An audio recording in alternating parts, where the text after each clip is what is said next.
హరరే ఏం కోపం ఏం కోపం. కాంగ్రెస్ పార్టీ ఎంపీ మల్లు రవిసార్కు ఏజ్తో పాటు కోపం కూడా పెరుగుతున్నట్టే కొడుతున్నది. అబ్బాబ్బా ఆగుతానే లేడు. పడుసు పిల్లగాని తిరిగా ఏయ్ ఎవర్రా నువ్వు అని కొట్లాడినంత పని చేసిండు. ఎమ్మెల్యే విజయముడి మీద చెయ్యి చేసుకున్నాడు. మరి తాను ఎంపీ పదవిలో ఉన్నది మర్చిండో, ఈడు పెరిగిన పెద్ద మనిషి అనేది యాది మర్చిండో తెలియదు కానీ ఓపిక అనేదే లేకుంటే బీపీ పెంచుకొని బీఆర్ఎస్ ఎమ్మెల్యే మీద ఫైటింగ్ చేసిండు. జోగులాంబ గద్వాల జిల్లాలో ఉన్న వడ్డేపల్లి మున్సిపాలిటీల డెవలప్మెంట్ పనులకు శంకుబండ బాతే కార్యం జరిగింది. దానికి బీఆర్ఎస్ ఎమ్మెల్యే విజయుడు కూడా పోయిండు. మరి ప్రజాప్రతినిధులు వచ్చినప్పుడు ఎవరికి ఇచ్చే మర్యాదలకు ఇవ్వాలి కదా, అంటే ప్రోటోకాల్ పాటించాలి కదా. కానీ ఎమ్మెల్యే ఉండగా కాంగ్రెస్ కార్యకర్తలతోని కొబ్బరికాయలు కొట్టించిండ్రని బీఆర్ఎస్ పార్టీలు అంటుర్రు.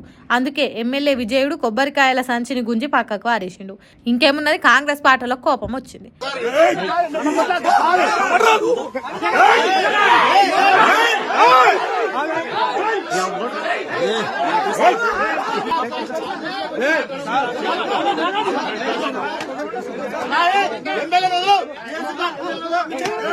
ఏ అంటే ఏ అని నెట్టేసుకున్నాడు, మొత్తుకునుడు చేసిండ్రు.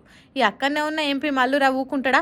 చుట్టూ కాంగ్రెస్ కార్యకర్తలే ఉండే వరకు 1000 ఏనుగుల బలం వచ్చింది కావచ్చు. ఏయ్ ఎవర్రా నువ్వు అని ఎమ్మెల్యే అని కూడా చూడకుండా అశయ్య ఎత్తి కొట్టిందట. అందుకే తన పదవి గుర్తు రాకున్నా తన ఈడు గుర్తొచ్చైనా ఓపిక పట్టాలి కదా అంటుర్రు. ప్రోటోకాల్ పాటించకుండా ఉండుడే కాదు, పబ్లిక్ లో ప్రజాప్రతినిధి కొట్టుడు కాంగ్రెస్ పార్టీలకి చెల్లుతుందని బీఆర్ఎస్ పార్టీలు అంటుర్రు. ఇక దీని మీద మాజీ మంత్రులు హరీష్ రావు, కేటీఆర్లు గట్టిగానే గరమైనరు.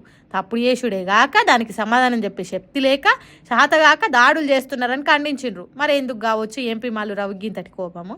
అంతకుముందు ఒకసారి స్టేజ్ మీద మాట్లాడుతుంటే తొందరగా ముగించిండ్రు అన్నందుకు జూపల్లి కృష్ణారావు మీద నువ్వు పెట్టే చికెన్ తినడానికి రాలేదని పాట పండ్లు కోరుకుంటా కోపం చేసిండ్రు. ఏందో ఏమో పోన్రీ లీడర్ల పని.